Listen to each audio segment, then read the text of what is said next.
Bonjour, bon après-midi tout le monde. Bonjour à nos collègues de l'Ouest.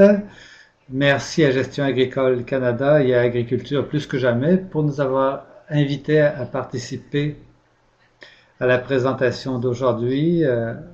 Alors, on est très heureux de pouvoir vous parler de nos projets et de vous donner des conseils, des trucs pour savoir comment parler à tous ces Canadiens qui ne sont pas agriculteurs et qu'on rencontre tous les jours, hein.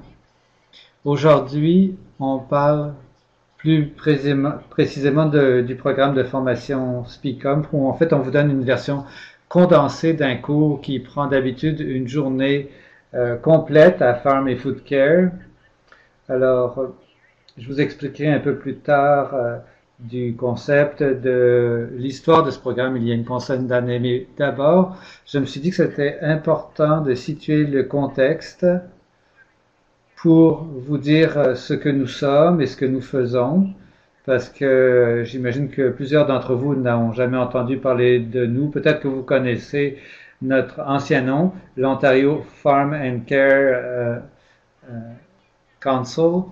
Et à la fin des années 80, un groupe de dirigeants agricoles en Ontario se sont dit, on est tellement occupés par nos problèmes de production, de secteur, et on n'a pas d'organisation dont la mission soit de parler au reste de la population au nom de tous les agriculteurs. C'est comme ça qu'on a mis sur pied l'Ontario Farm Animal Council.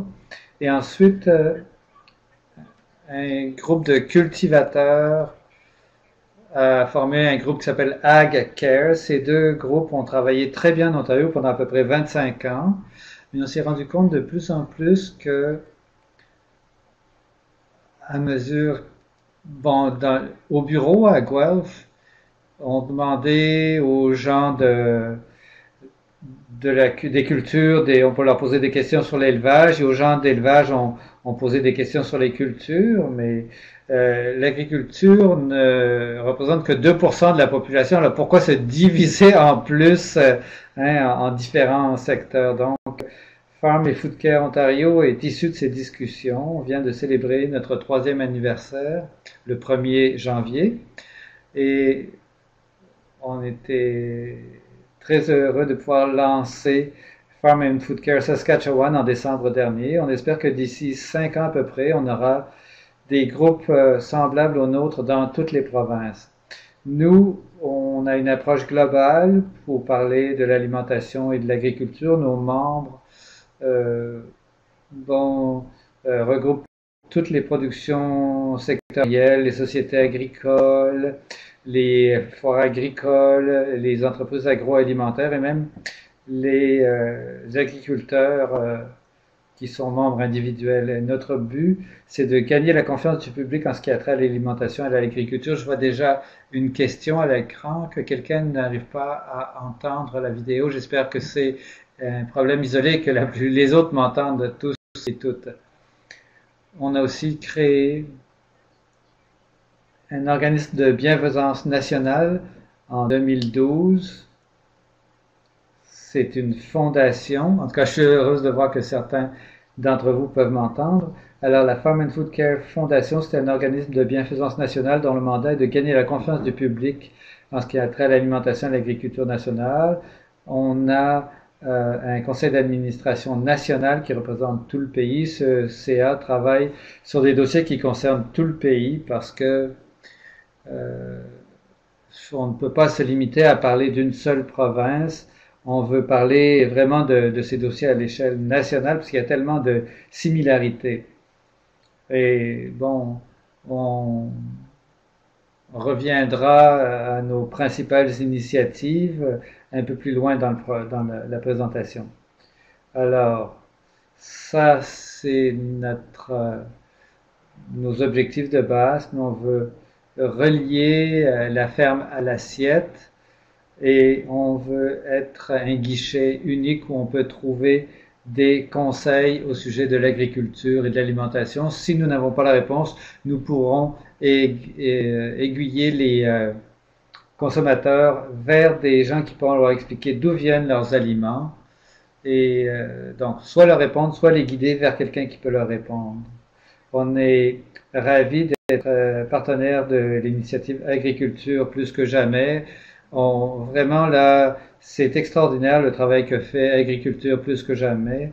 Nos projets, notre travail sont tout à fait complémentaires depuis quelques années. Agriculture plus que jamais a fait un travail extraordinaire pour rassembler les troupes et amener des gens d'un pays, de rassembler des gens d'un pays à l'autre, des gens qui sont prêts à être les porte-parole de l'agriculture. Notre rôle est tout à fait complémentaire parce que nous voulons que ces porte-paroles, et on veut les mobiliser et les aider à parler de leur réalité. Et d'ailleurs, on a un programme de formation en parole publique. Et donc, on a un partenariat très étroit avec Agriculture plus que jamais. D'ailleurs, on est toujours heureux de faire des partenariats. Parler en faveur de l'agriculture, alors voici une version condensée de ce qu'on présente dans la formation. Donc, ce concept date 1998 en Ontario.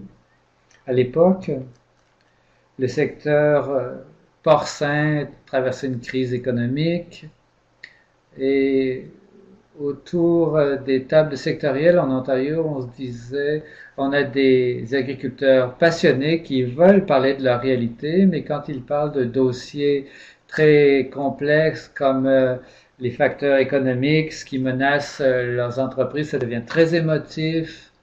Et parfois, c'est très difficile de trouver des agriculteurs qui ont assez confiance en eux pour parler de leur réalité, et parce qu'ils ont peur de se mettre les pieds dans les plats.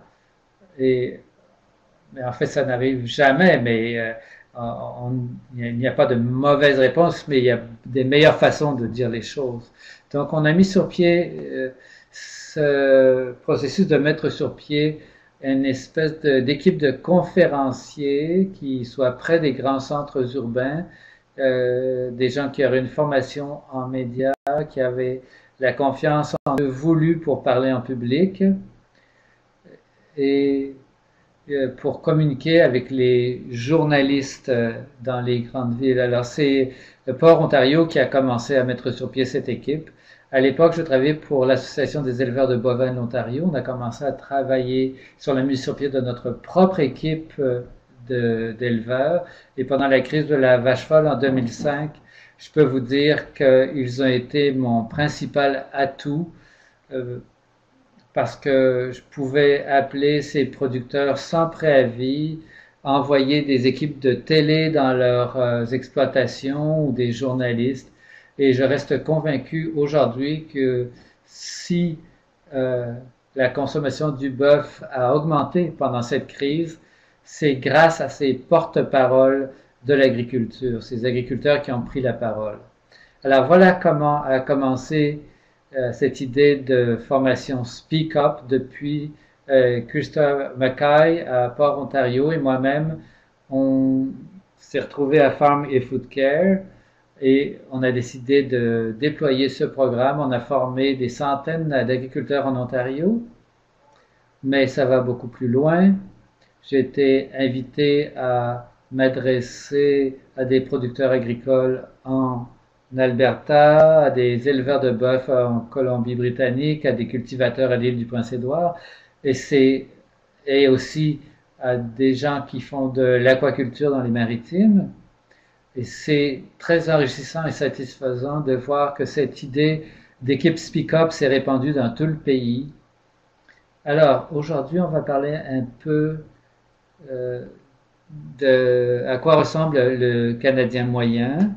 Je vais vous donner des conseils et des trucs sur la façon de parler au nom de l'agriculture. On va parler des techniques de questions et réponses selon la question qu'on vous pose. Et à la fin, je vais vous lancer un défi. Je vais vous demander de faire du remue-ménage sur la façon d'augmenter la portée du plaidoyer pour l'agriculture. Alors, quand on parle au Canadien moyen, on parle aux 97% de la population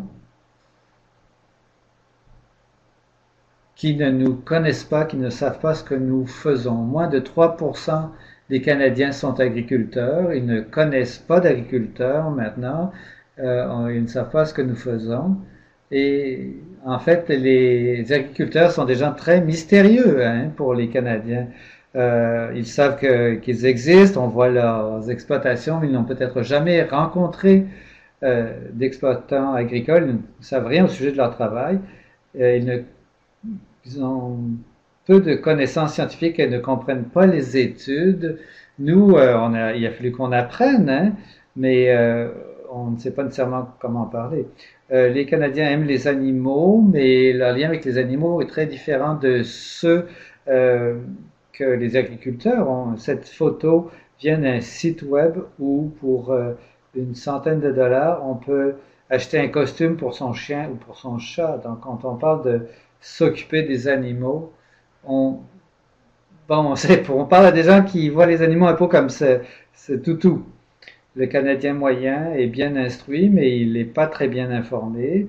Il a beaucoup de revenus disponibles dans les échanges qu'on a au sujet de l'alimentation dans notre pays. Ce n'est pas la même dans un pays où il y a moins d'abondance. Hein. Le Canadien moyen aime beaucoup les mots en liberté et naturel. Ils aiment que leurs aliments sont reliés à ces mots. Ils obtiennent de l'information par l'intermédiaire des médias et de l'Internet, ce qui est un avantage et un inconvénient en même temps parce qu'il y a tellement de sites web qui font de la désinformation qu'on a été obligé de contredire.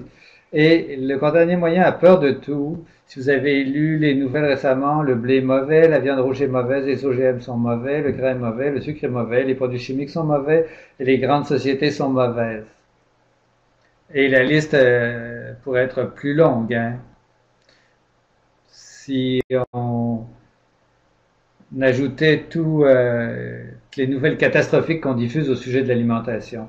Le Canadien moyen n'a jamais connu la faim, il exige des aliments sains et il ne veut pas se sentir coupable en mangeant. Je ne vous connais pas tous, évidemment, mais je suppose que le Canadien moyen ne participe pas à ce webinaire. Il ne fait pas partie de ce monde agricole dont nous sommes si fiers. À gauche ici, c'est mon costume d'Halloween favori pour un chien, qui est tiré du site web dont je vous ai parlé tantôt. Tous les 4 ans, à Farm et Food Care, on commande un sondage à Ipsos Reid et on fait un sondage auprès de 1200 Canadiens d'un océan à l'autre et on leur pose toutes sortes de questions au sujet de l'agriculture et de l'alimentation, leur opinion, leurs questions, ce qu'ils souhaiteraient dire à un agriculteur canadien. Et on prend tous ces résultats et c'est ça qui oriente notre travail à Farm et Food Care pour le reste des 2 ans. Ça date de 2012. On va refaire un sondage en 2015. C'est toujours intéressant de voir comment les choses évoluent. Une chose qu'on leur a demandé en 2012, c'est quelle est votre connaissance actuelle sur l'agriculture canadienne. Vous voyez ici qu'en 2012, 7% des Canadiens disaient qu'ils en connaissaient beaucoup au sujet de l'agriculture et de l'alimentation, 52% un peu, 37% très peu et 10% rien au sujet des pratiques agricoles. Bon, il y a plusieurs agriculteurs et auditoires qui m'ont demandé ce 7%, est-ce qu'ils en savent vraiment beaucoup ou ils pensent qu'ils en savent beaucoup? Ben, ça, on n'en sait rien, c'est leur opinion. Et je dois vous dire que ces 1200 Canadiens sont des gens qui ne sont pas en agriculture. Là. On le vérifie, là, c'est une exigence pour participer au sondage. Quand on leur demande quel type de production agricole ils connaissent le mieux, vous voyez le résultat.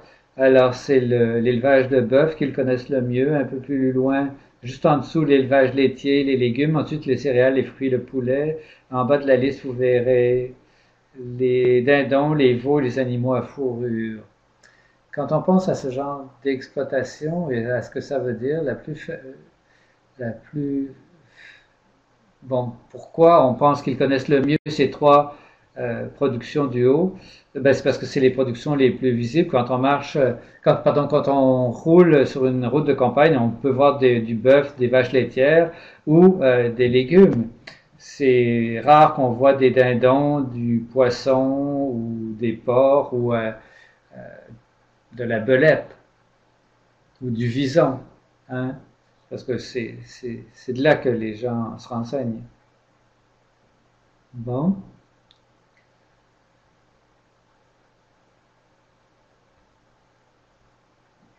Alors voilà, quand on a commencé à faire cette étude, on a été froissé, hein, je dois vous le dire. On a demandé aux Canadiens moyens s'ils voulaient en apprendre davantage au sujet de l'agriculture et dans les premiers sondages, moins de 20% disaient qu'ils aimeraient en apprendre plus à propos de l'agriculture et de l'alimentation.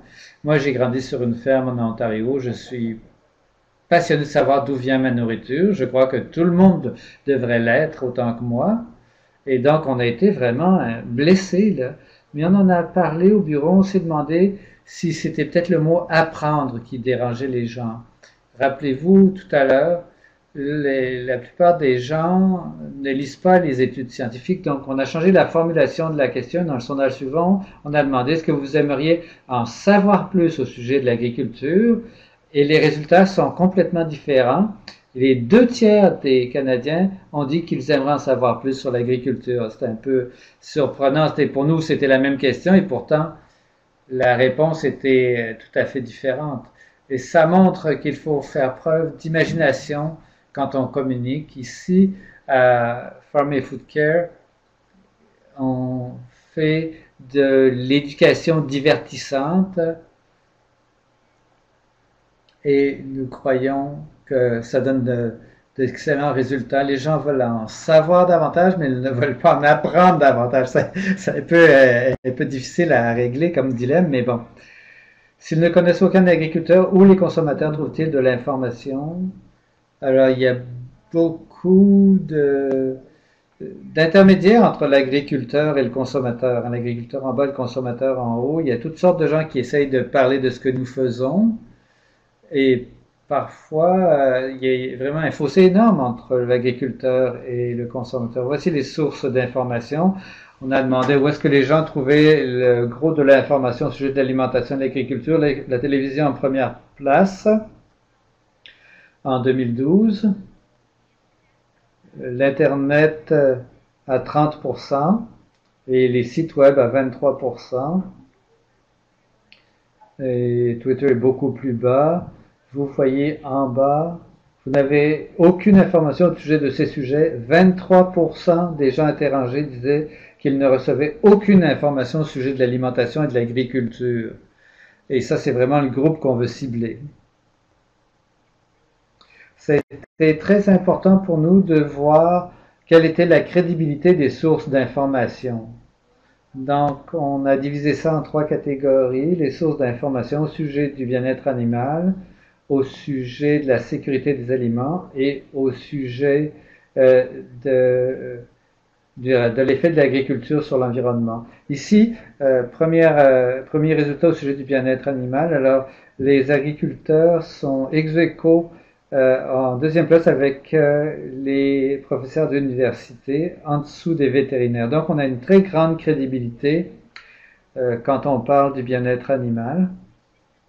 Je devrais dire cependant que comme communicatrice, j'ai toujours été convaincu que si je peux trouver un agriculteur ou quelqu'un dans le secteur agricole qui travaille directement dans une exploitation ou une entreprise agroalimentaire, je leur demande de faire des interviews le plus possible. Moi, je connais l'agriculture et j'ai grandi sur une ferme, mais comme personne qui travaille dans un bureau à Guelph, je me suis dit que l'agriculteur, l'éleveur de bœuf ou la personne qui travaille tous les jours sur le terrain est beaucoup plus crédible comme source d'information que moi.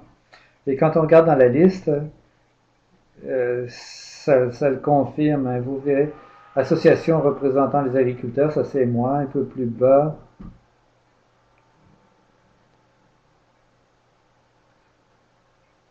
Alors, ici, la crédibilité des sources d'informations concernant la salubrité des aliments. Les agriculteurs ex aequo en troisième place. La CIA, les diététiciens sont en première place. Les professeurs d'université en nutrition en deuxième place. Et Agriculture et agroalimentaire Canada en troisième place avec les agriculteurs. Donc, une très forte crédibilité là-dessus. Et les associations représentant les agriculteurs sont plus bas dans la liste. La crédibilité des sources d'information sur l'environnement, les agriculteurs, encore une fois, ex aequo à 3 avec 58%. Vous voyez un professeur d'université en sciences de l'environnement en première place, un ingénieur en deuxième place, agriculteur et chercheur en troisième place. Les célébrités qui parlent de l'environnement mais qui n'ont jamais été sur une ferme sont beaucoup plus bas dans le classement de crédibilité et ça me rassure. Donc l'impression globale des Canadiens, ils aiment l'agriculture, ils aiment les agriculteurs comme on le voit ici et les chiffres sont en hausse, ce qui est très rassurant pour nous dans l'ensemble. On a un message très crédible et très intéressant. En 2012, 56% des Canadiens ont dit qu'ils avaient une image positive ou relativement positive, alors qu'ils étaient à 52% dans l'étude précédente et à 41% en 2006. Donc, on a un message intéressant qui circule bien et ces chiffres sont très rassurants pour tous ceux d'entre nous qui faisons du plaidoyer en agriculture.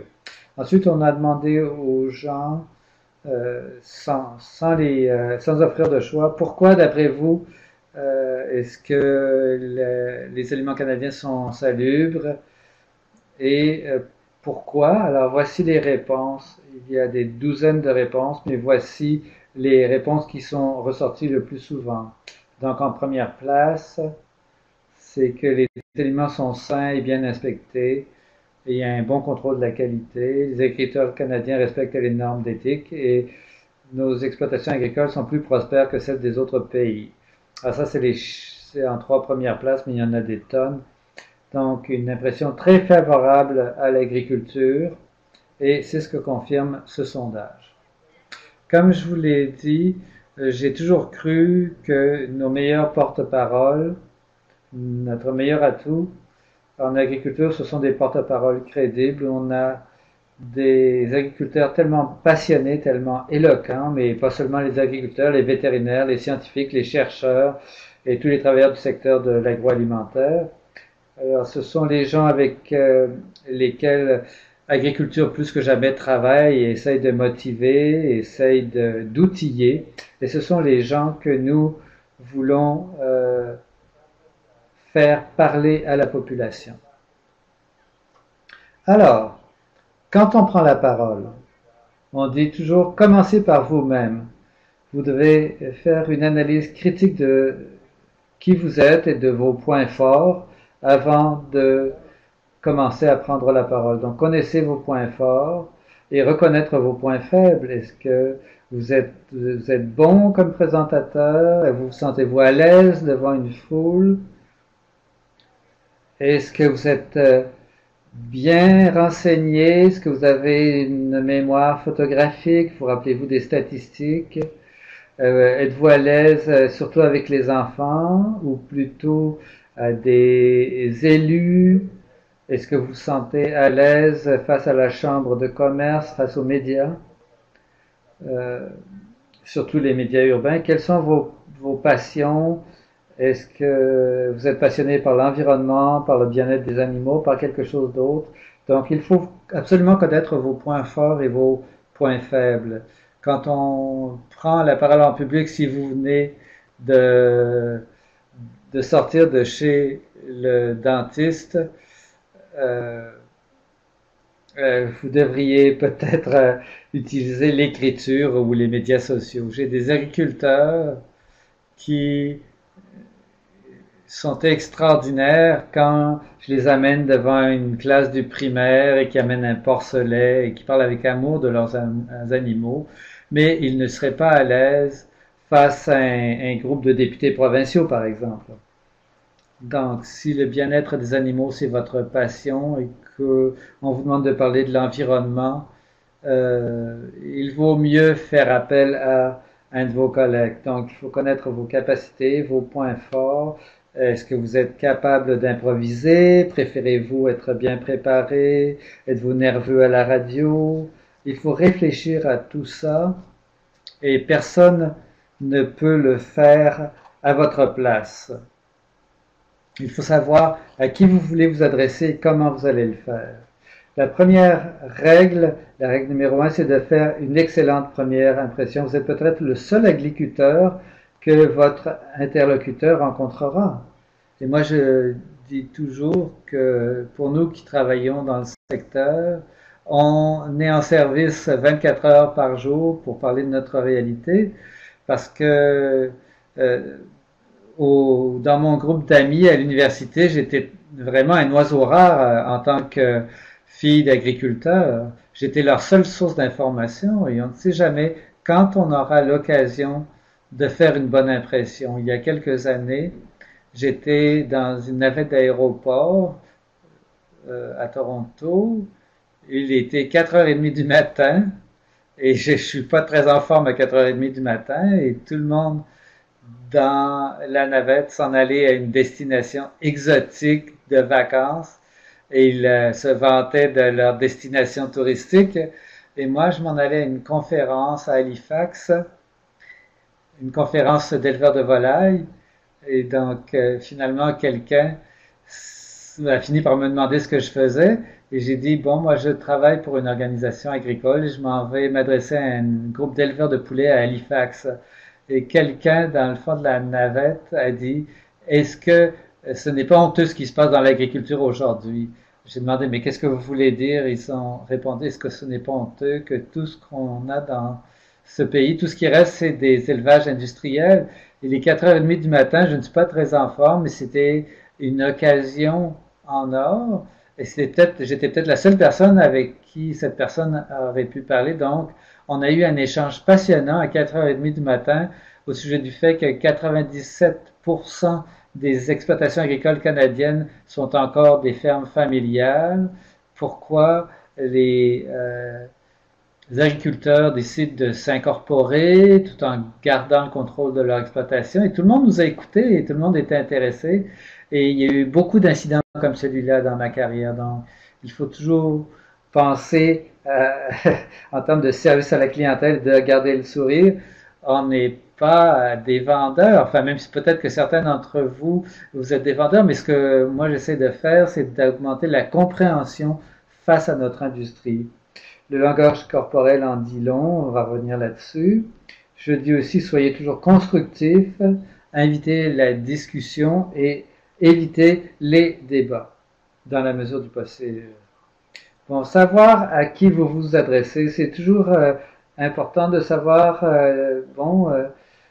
à qui on parle, que ce soit un journaliste ou à quelqu'un à l'église, ou à quelqu'un à une foire agricole. Essayez de voir dans quelle mesure ils connaissent votre industrie, quelles sont leurs préoccupations. En tant que voilà, le Canadien moyen pense qu'un agriculteur connaît tout de l'agriculture et ne se rend pas compte à quel point notre industrie est segmentée et qu'un producteur de volailles ne connaît peut-être pas grand-chose à l'élevage de bovins, mais c'est toujours bien de savoir à qui on parle pour savoir si on peut y répondre ou si on devrait renvoyer la question à quelqu'un d'autre. C'est aussi très important de suivre l'actualité autant rurale qu'urbaine. Vous travaillez peut-être à un kiosque, à une activité locale, on vous pose une question au sujet de ce qui est passé dans la presse, quelqu'un qui a lu un article ou vu un reportage. Alors peut-être que vous ne pourrez pas répondre, mais au moins vous pourrez noter leur nom et leur offrir de trouver une réponse. Parlez de ce que vous connaissez, mais pas trop. On a tendance, quand on est nerveux, surtout qu'on est en public, ou bon, on a souvent tendance à trop en dire, à vouloir dire tout ce qu'on veut dire, mais une des règles d'une bonne entrevue, vous l'avez peut-être déjà entendu, c'est que quand vous avez fini de répondre à une question, taisez-vous. ça vous évite de vous mettre les pieds dans les plats ou de... Enfin, le mieux c'est de répondre, mais c'est tout. Utilisez des exemples personnels et précis, parlez de ce que vous savez, de ce que vous faites dans votre exploitation agricole ou dans votre entreprise agroalimentaire. Évitez les termes propres à l'industrie. En agriculture canadienne, on a des tonnes d'acronymes, du jargon qu'on est les seuls à comprendre.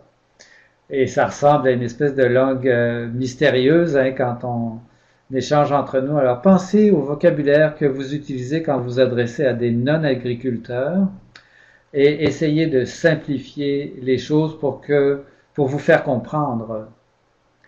Alors, utilisez des mots simples, des explications faciles à comprendre en évitant le jargon. En agriculture, on parle beaucoup dans notre jargon de rentrée de fonds, de rendement de culture, de produits de base. Moi, j'étais à une conférence de journalistes agricoles il y a quelques années et un éditeur du Toronto Star était là et il nous a tous invités. Il nous a dit, vous êtes très bonne pour vous parler entre vous, mais moi, quand je reçois un communiqué de presse dans mon bureau à Toronto, je veux savoir ce que ça va vouloir dire pour mes lecteurs. Vous parlez d'une augmentation du prix du blé, mais moi, ce qui m'intéresse, quelle est l'augmentation du prix du pain? On parle souvent de l'économie, de l'environnement.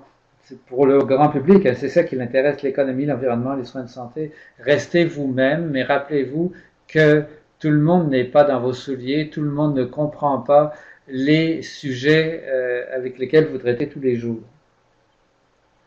Quand vous prenez la parole, évitez de deviner ou de généraliser.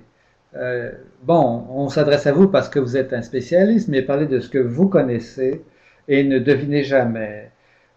Dans la mesure du possible, utilisez des exemples précis se rapportant à votre exploitation agricole ou à votre entreprise. Alors, si vous n'êtes pas, si vous ne connaissez pas la réponse, renvoyez la question à quelqu'un d'autre. Et s'il y a un vrai problème, parce que ça arrive qu'il y a des vrais problèmes dans notre industrie, il ne faut jamais dire jamais. Quand on parle à quelqu'un, il ne faut jamais dire et ça n'arrivera jamais parce que c'était déjà arrivé. Montrez votre intérêt s'il y a vraiment une nouvelle catastrophique au sujet de l'agriculture et qu'on vous pose des questions. Montrez à quel point ça vous dérange d'entendre ça. Acceptez votre responsabilité. Ne blâmez jamais les autres et n'essayez pas de vous défiler. Et n'accusez pas non plus d'autres secteurs agricoles ou d'autres industries agricoles. On est si peu nombreux qu'on ne peut pas se permettre de s'accuser les uns les autres. Hein. Il ne faut pas augmenter la division entre le bio et le non bio, entre la culture et l'élevage. C'est important de serrer les coudes tout le temps quand on s'adresse au public.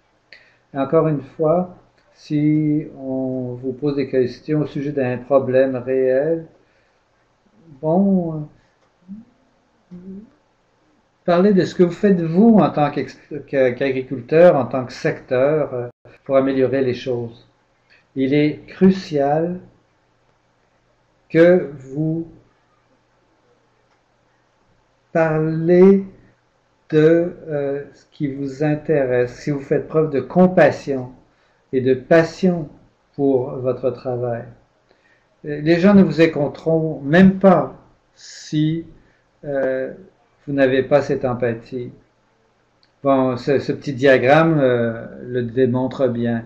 50% de la réponse vient de la bienveillance. Bon, pour ce qui est des gens difficiles, souvent en agriculture, on rencontre des gens difficiles. Eh bien, un exemple d'actualité sur lequel je reviendrai, c'est le mot-clé Farm 365 qu'on utilise sur Twitter en ce moment. Gardez votre public cible en tête, que ce soit dans Twitter, dans Facebook, dans un blog, dans une entrevue ou même dans une simple discussion, rappelez-vous qui est votre public cible. Vous parlez au Canadien moyen qui veut vous connaître, qui veut savoir ce que vous faites. Il y aura toujours une toute petite minorité de gens qui ne seront jamais d'accord avec vous et qui préféraient que vous fassiez faillite. Ne vous souciez pas d'eux. Rappelez-vous qui est votre agriculteur, c'est le Canadien moyen. Et les agriculteurs qui travaillent au mouvement Farm 365 depuis quelques semaines ont fait un travail extraordinaire pour parler de leur réalité, pour empêcher les militants de faire dérailler leur démarche. Il y a maintenant de groupes scolaires, beaucoup qui suivent ce mot-clé sur Twitter. Et moi, je crois que c'est extraordinaire. Des Canadiens posent des questions aux agriculteurs grâce à ce mot-clé au sujet de la viande, des cultures. Et moi, je crois que ce mouvement a énormément de potentiel. Rappelez-vous que les questions difficiles viennent souvent de personnes difficiles. Si vous êtes à un kiosque, moi, ça m'est arrivé très souvent. Le nombre de fois où j'ai fait affaire avec des gens très difficiles dans les expositions agricoles, je peux les compter sur une seule main. Souvent, c'est des gens qui ont eu une très mauvaise journée et ils cherchent quelqu'un sur qui se défouler. C'est vous, dommage. Mais si vous avez du temps, s'il n'y a pas une file de gens qui ont des questions intéressantes, il n'y a pas de mal à les laisser se défouler un peu. Ça leur fera peut-être du bien. Et ensuite, vous pourrez leur demander s'ils ont une préoccupation particulière. Chacun a droit à son opinion. Si quelqu'un est un végétarien et l'autre non, ça ne veut pas dire que l'un a raison et l'autre tort. Et comme je l'ai dit tout à l'heure, susciter la discussion et éviter les débats et les confrontations. Quand on traite avec des questions difficiles, essayez d'établir ce qu'est la vraie question. Des fois, les gens l'ont mal formulé, ils posent une question à côté de la plaque. Alors, faites l'effort de poser quelques questions pour clarifier les choses, pour savoir ce qui les préoccupe vraiment. Et si vous n'êtes pas certain de le savoir, si vous n'êtes pas la bonne personne pour donner la réponse, ne devinez pas, proposez à la personne de noter ses coordonnées afin de lui donner une réponse ultérieurement. Et n'oubliez pas de le faire. Il y a toujours un crayon, du papier à portée de la main si vous travaillez à un kiosque agricole. Et envoyez ces questions avec des groupes comme Femmes et Food Care Ontario ou Saskatchewan ou à Agriculture plus que jamais. Nous, on connaît beaucoup de gens dans le pays qui connaissent toutes sortes de choses intéressantes au sujet de l'agriculture et il y a des bonnes chances qu'on puisse vous trouver la réponse que vous cherchez. Et n'oubliez pas, même si certaines personnes ne partagent pas votre opinion, elles n'ont pas forcément tort. Tant que quand vous parlez à quelqu'un, restez vous-même, soyez vraiment patient, constructif et fier. On est toujours fiers on est tous fiers de travailler dans cette industrie. Moi, je dis que l'agriculture, c'est plus une vocation qu'une carrière. Respecter l'opinion des autres. Et quand vous avez une conversation avec quelqu'un qui, bon, il faudrait peut-être lui demander quel est votre but dans cette conversation? Est-ce que c'est possible d'arriver à un terrain d'entente? Et sinon, eh bien, convenez que vous n'êtes pas d'accord et passez à autre chose, c'est tout. Et restez simple. Hein. Quand on travaille à un kiosque, à une de grandes foires agricoles, vous pourrez avoir leur attention pour une période de 30 secondes à quelques minutes. Donc, vous ne pouvez pas leur dire tout ce qu'il y a à savoir au sujet de votre industrie et votre production. Il faut peut-être une version abrégée, hein. Peut-être leur donner 2 ou 3 points clés. Donc, restez simple, pensez aux principes de base, pensez aux messages simples que vous voulez communiquer. Je l'ai dit tout à l'heure, on allait parler de communication verbale et non verbale. Quand on parle, voici les principales choses à faire et à éviter quand on parle d'agriculture et d'agroalimentation. Soyez modeste, raisonnable et ouvert. Ne croisez pas les bras. Restez décontracté et amical, positif et confiant. Ça crée la communication, hein, ça crée le contact. Essayez à tout prix d'être arrogant et suffisant. Ne riez jamais quand vous recevez une question qui vous semble un peu absurde ou ignorante. J'ai déjà vu ça, mais votre interlocuteur va se sentir très mal à l'aise si on le reçoit comme ça. On veut éviter ça. Ne donnez pas le sentiment d'être hostile ou sur la défensive. Les gens vous posent des questions difficiles, mais ils n'essayent pas nécessairement de vous coincer. Peut-être qu'ils veulent vraiment savoir la réponse. Il ne faut pas être crispé, ni négatif, il ne faut pas trop en faire pour plaire non plus. Tout ça, c'est à éviter hein, quand vous parlez de votre métier. N'oubliez pas que le langage corporel en dit long. Quand vous avez un regard fuyant, ou quand vous êtes distrait en parlant, quand vous froncez les sourcils, si vous froncez les sourcils, vous croisez les bras, c'est une réaction très négative, ça exprime que vous n'êtes pas d'accord. Se mettre les mains derrière le dos non plus, envahir l'espace personnel non plus. Restez à une bonne distance des gens quand vous avez un échange. Vérifiez votre montre ou votre téléphone cellulaire. Ça, c'est très impoli quand on parle de réseautage ou d'établissement de relations. On rappelle toujours à nos employés que quand on travaille à un kiosque, rangez votre téléphone, ne regardez pas votre montre. Si vous essayez de répondre à la question d'un citoyen au sujet de l'agriculture et que vous regardez votre téléphone pour voir s'il y a, vous avez des messages, vous allez perdre leur attention parce que vous ne montrez pas que vous êtes bienveillant à leur égard. Et pour la gomme, là, évitez ça. Si vous faites une entrevue, si vous passez à la télé, débarrassez-vous de votre gomme à mâcher. C'est un truc de base. Ça dérange beaucoup. Maintenant, pour ce qui est des techniques de questions et réponses, selon le type de questions qu'on vous pose, vous pouvez répondre de différentes façons. Et dans notre séance de formation, on parle des principales techniques pour répondre aux questions. La technique la plus utilisée qu'on utilise, c'est la technique des avantages. On donne aux gens, vous expliquez pourquoi vous faites les choses plutôt que comment vous faites les choses. Alors, pourquoi on garde les animaux dans un bâtiment en hiver, en regardant par la fenêtre, en voyant la neige, c'est assez facile de comprendre pourquoi. Si vous utilisez des produits de protection des récoltes, pourquoi vous le faites plutôt que la dose et ainsi de suite. Pourquoi vous coupez les cornes des vaches ou que vous coupez les défenses. Alors ça vous permet de communiquer beaucoup plus d'informations et de beaucoup mieux expliquer les avantages de ces pratiques agricoles. La règle des trois, ça revient à ce que je vous ai dit tout à l'heure, on ne peut pas tout dire au sujet de l'industrie.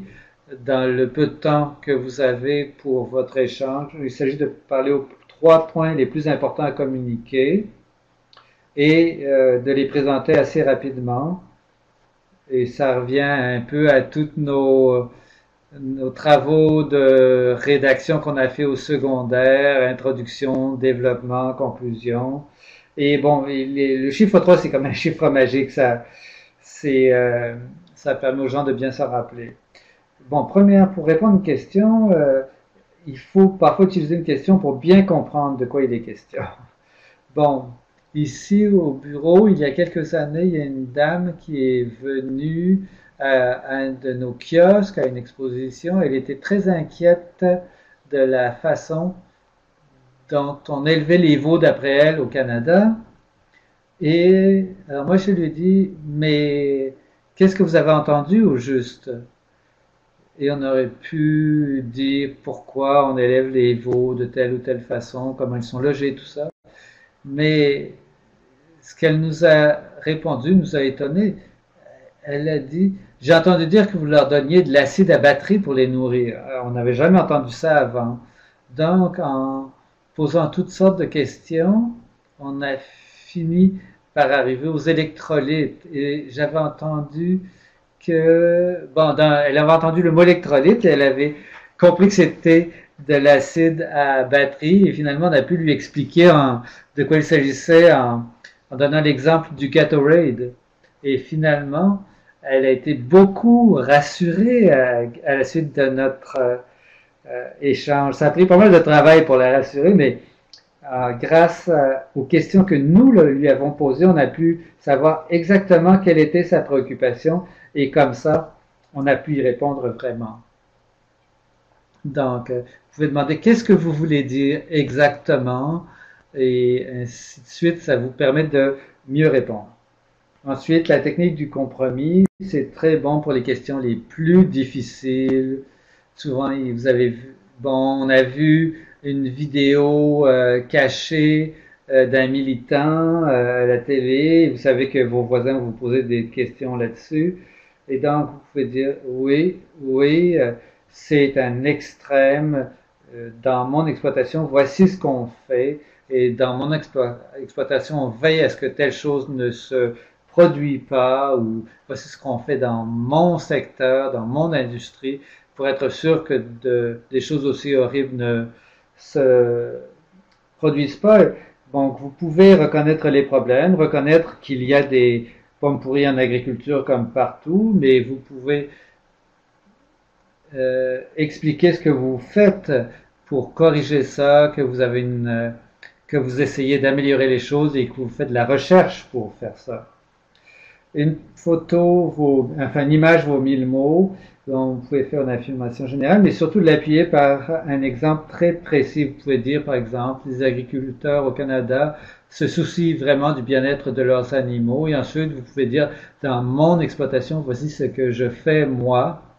Et ma collègue ce matin me rappelait que pendant la tempête de verglas, il y a une dizaine d'années, les agriculteurs se privaient d'électricité dans leur maison à eux pour pouvoir avoir de l'électricité dans les élevages, dans les étables et les poulaillers.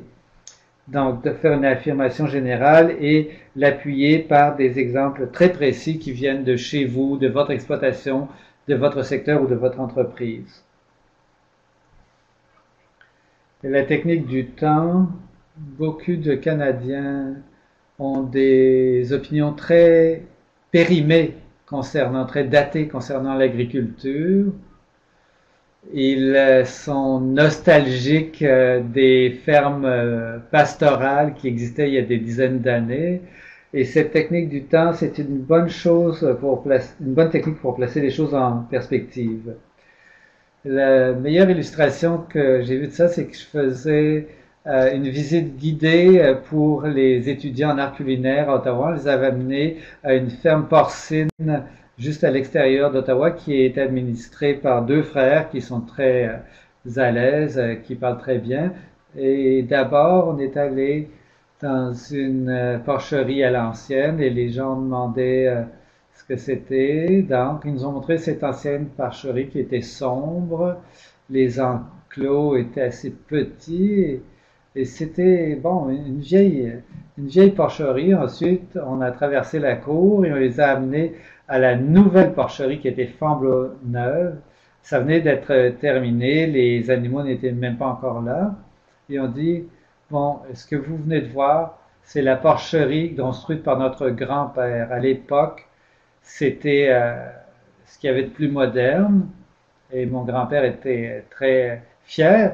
Et voici maintenant la porcherie que nous construisons et qui est la plus moderne possible. Et on va pouvoir, on est impatient d'y mettre les animaux. C'était impeccable.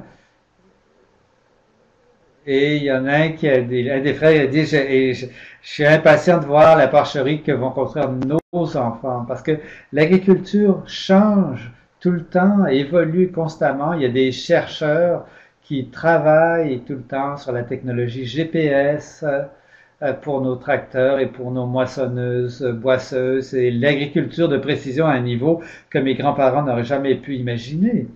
Donc, quand on parle de la façon dont les choses se faisaient avant, dont elles se font maintenant et de la façon dont on veut améliorer les choses pour l'avenir, c'est vraiment une bonne approche pour se tourner vers l'avenir et corriger les perceptions fausses.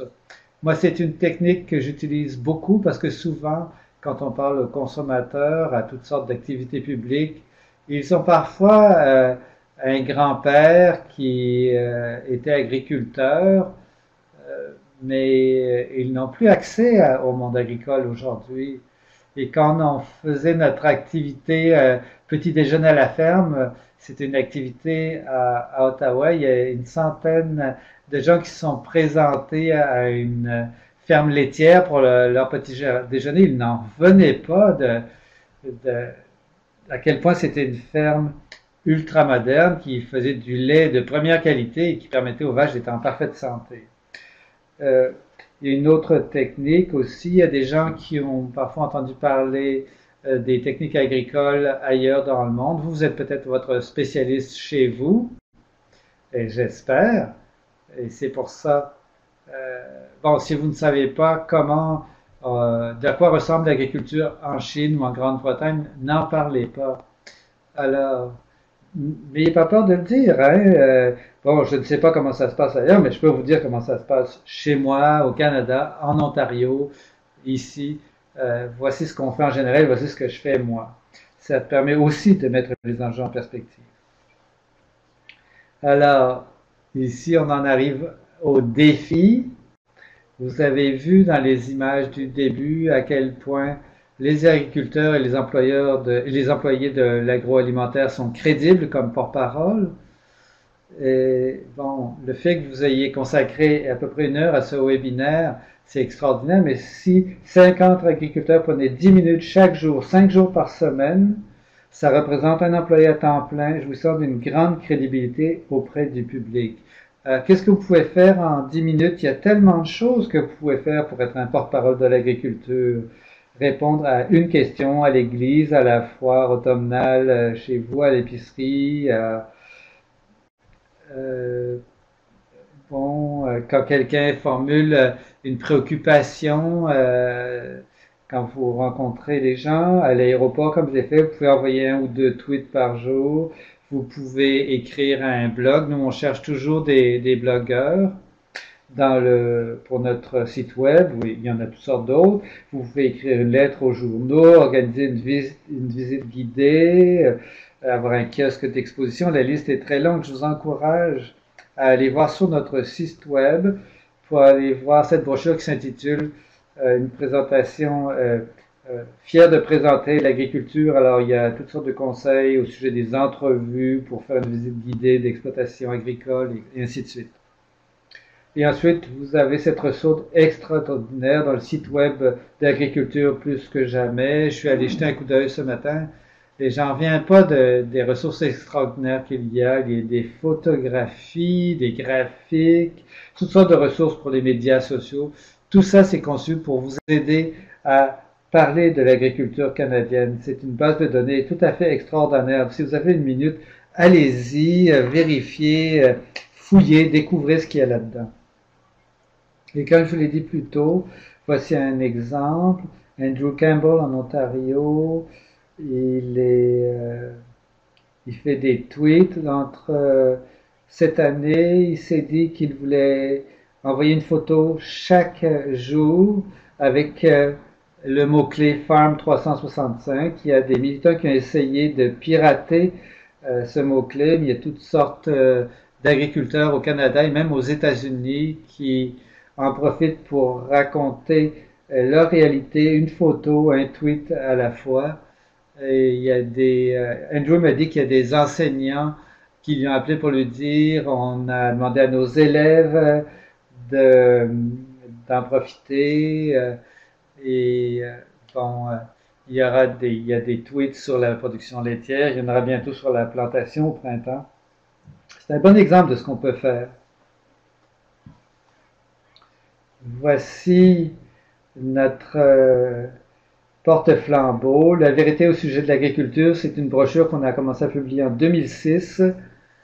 On en a publié une autre version en 2010 et maintenant en 2014, en novembre dernier, la dernière édition. C'est une source unique d'informations sur l'agriculture et l'agroalimentaire au Canada, en anglais et en français. Notre but, c'est de distribuer ce document dans tout le pays d'ici à 1 an. Ça a été basé sur le sondage Ipsos-Risque qu'on fait tous les 2-3 ans. Donc, on a regardé le dernier sondage, on avait recensé les principales questions et préoccupations des Canadiens, et c'est à ces questions que répond ce document. Ça présente le point de vue d'un agriculteur, d'un spécialiste du domaine. On ne veut pas publier une encyclopédie de l'agriculture, mais on donne des bibliographies pour que les gens puissent aller compléter leur information s'ils le veulent. On a une trentaine, un comité de rédaction d'une trentaine de personnes qui se sont penchées là-dessus, des gens, des spécialistes de partout, qui ont garanti que toute l'information était correcte. Je suis très fier aussi qu'on a eu des groupes de production de tout le Canada qui ont participé, qui ont envoyé des photos, des profils d'exploitation, qui nous ont aidé avec les fiches d'information et les statistiques. Et encore une fois, cette année, on a utilisé Ipsos et on a créé un panel d'une vingtaine de Canadiens non agriculteurs pour tester la brochure. C'est bien de dépenser 500 000 $ pour produire cette brochure, mais si personne ne le lit, ça ne servira à rien. Donc, on leur a présenté toutes sortes de mises en page, de couvertures. On leur a demandé, est-ce que vous liriez ça? Est-ce que vous pouvez le comprendre? Et c'est un processus de validation très utile pour choisir les photos de couverture. Beaucoup des photos qui me semblaient évidentes à mes yeux. Les gens n'y comprenaient rien. Ils disaient, bon, vous avez l'air d'être en train de faire un sermon ici, vous n'êtes pas clair là. Donc, ça nous a permis de beaucoup améliorer la brochure et on est très fiers du résultat final. Notre but, c'est de distribuer 1 million d'exemplaires dans tout le pays d'ici 3 mois. On était très heureux que la Fédération d'agriculture de l'île du Prince-Édouard en a inséré dans tous les numéros du Guardian de Charlottetown. Il y en a une version qui est un résumé qui va être dans le Globe and Mail du mois de mars avec un appel à l'action pour les dirigeants du pays pour qu'ils viennent consulter notre site web et qu'ils lisent tout le livret et qu'ils participent à un concours pan-canadien. Et on veut produire des vidéos et une application, un blog aussi de la vérité sur l'agriculture. On cherche des blogueurs d'ailleurs, et ainsi de suite. Une chose qui nous enthousiasme beaucoup, c'est la nouvelle formation du bureau des conférenciers. On l'a testé à l'Ontario à l'automne et on va la déployer dans tout le pays bientôt. Souvent, on nous demande ici de fournir des personnes ressources pour des groupes municipaux, des clubs Lyon, des chambres de commerce, des groupes scolaires. Et des fois, on a du mal à trouver des agriculteurs qui sont à l'aise pour parler en public. Et donc, on fournit une formation professionnelle maintenant. On l'a fait 4 projets pilotes au mois de novembre et on va commencer la vraie formation dans une semaine à peu près. 5 présentations adaptables au sujet qui vous intéresse et à notre auditoire à qui vous vous adressez, qu'il s'agisse des soins aux animaux, de l'environnement, de la solubilité des aliments, agriculture 101 ou la réponse aux principaux mythes concernant l'agriculture. Alors, c'est un atelier où nous présentons ces 5 modèles aux participants. On leur dit, alors, adaptez ça à vos besoins, remplacez toutes nos photos par des photos de votre entreprise et racontez votre réalité. Et ensuite, on peut distribuer des exemplaires de la vérité sur l'agriculture à l'auditoire. Les premières séances se sont déjà bien déroulées. On en a d'autres qui se préparent en Ontario dans les semaines qui viennent. C'est complet déjà. On invite des animateurs provinciaux la semaine prochaine, des gens de la Colombie, de l'Alberta, de la Saskatchewan, du Manitoba, de l'île du Prince-Édouard, qui vont suivre la formation de formateurs ici et qui vont déployer ce programme dans leur province d'ici la fin de l'hiver. Si votre province n'est pas dans la liste et que vous aimeriez participer, on cherche des groupes qui vont nous aider à remplir notre mission. Et la formation du bureau des conférenciers sera donnée par les organisations provinciales comme Femmes et Food Care Saskatchewan, comme la Fédération d'agriculture de l'île du Prince-Édouard, avec le soutien de notre fondation. Nous croyons ça répond à un besoin urgent, qu'on ait cette équipe d'agriculteurs, de porte-parole de l'agriculture et de l'agroalimentaire qui sont enthousiasmés à l'idée de parler de leur réalité. Déjà en Ontario, on reçoit des appels de clubs de services, d'écoles, qui nous demandent de leur référer des conférenciers. Alors, on va envoyer-moi un courriel ou tenez-vous au courant si ça vous intéresse. Alors voilà ce que je voulais vous dire. J'attire votre attention sur le fait qu'on a un bulletin mensuel, un bulletin électronique. On parle des programmes que nous avons à offrir, on donne des conseils en matière de formation, on vous donne des calendriers de formation, pour les ateliers, tout ça. Il suffit de taper info à farmfoodcare.org. Envoyez-moi votre courriel.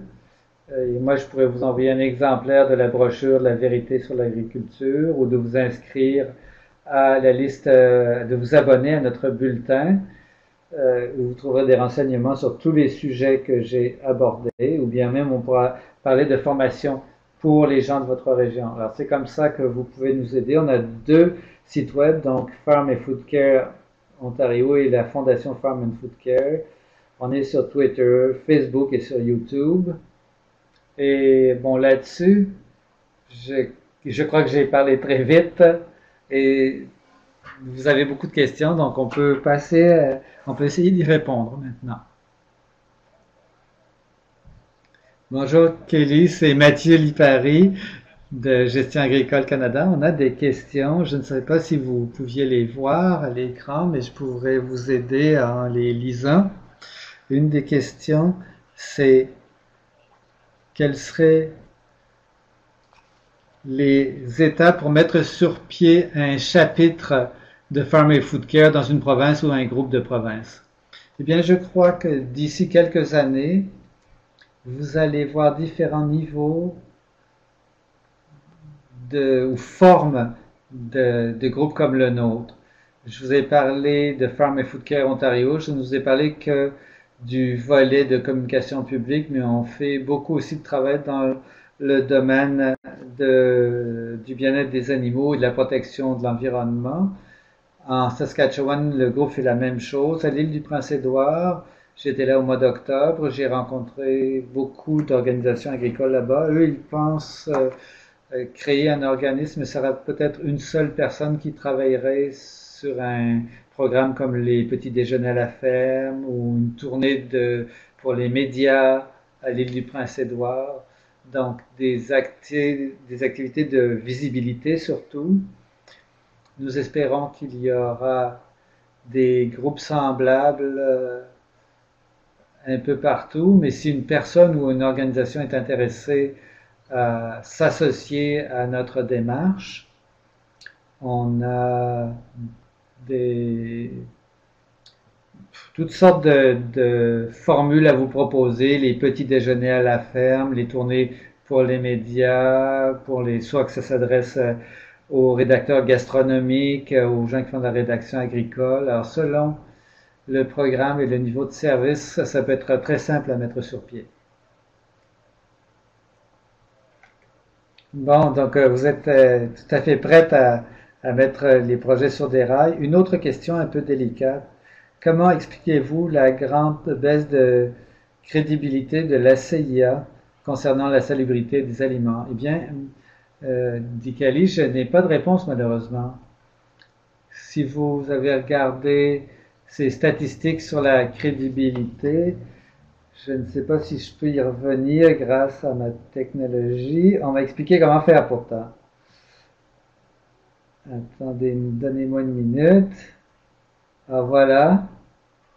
Si vous regardez ça, il semble que ce soit un auditoire plus sceptique qu'on ait trouvé en 2012 plutôt qu'en 2009.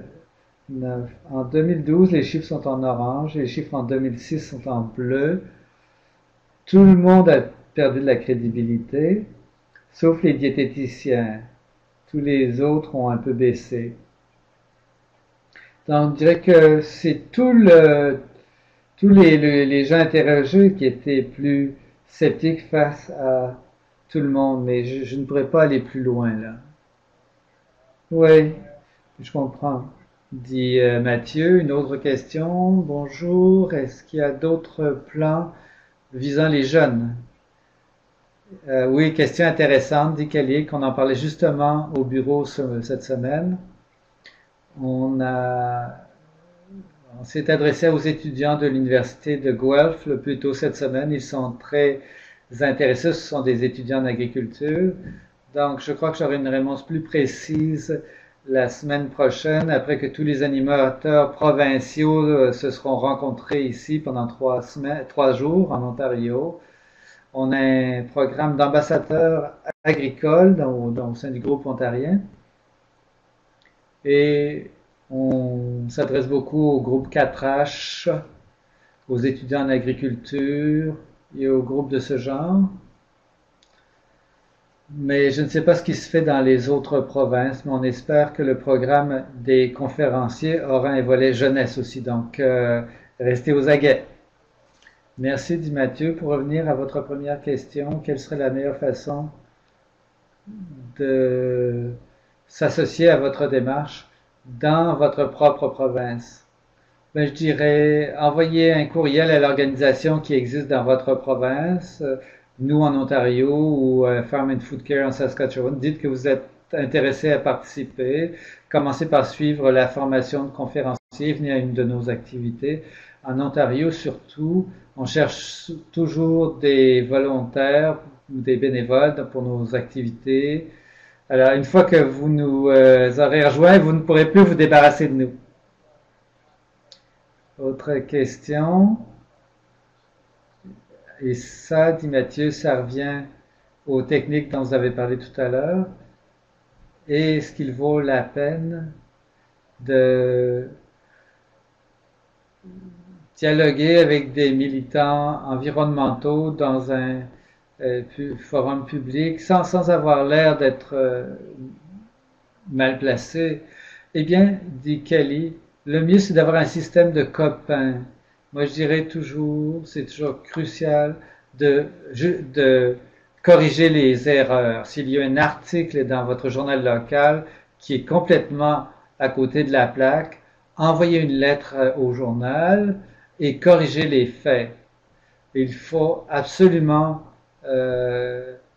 promouvoir la vérité et profiter de toutes les occasions pour le faire. Pour ce qui est d'un débat public, je dis éviter les débats de confrontation. On dit ici que on ne s'attaque jamais aux militants. Il y a toujours plus de on essaie de faire de la prévention plutôt que de la correction. Donc, il ne s'agit pas d'affronter les militants, mais quand même rétablir la vérité, ça c'est important. Ça, on vous encourage à le faire. Et vous pouvez toujours envoyer votre réponse à quelqu'un comme moi là, pour être sûr que ça passe. Vous pourriez dire, voici, j'ai écrit 2 lettres, la lettre que j'aimerais envoyer et la lettre que je sais que je devrais envoyer. Ça, c'est une de mes techniques en fait. J'envoie la lettre la plus polie en réalité, la plus raisonnable. Des fois, ça vaut la peine d'attendre 24 heures avant d'envoyer le message. D'accord. Merci, dit Mathieu. Je crois que c'est tout ce qu'on avait comme temps pour répondre aux questions aujourd'hui. Alors, merci beaucoup au nom d'Agriculture plus que jamais et de Gestion agricole Canada. Et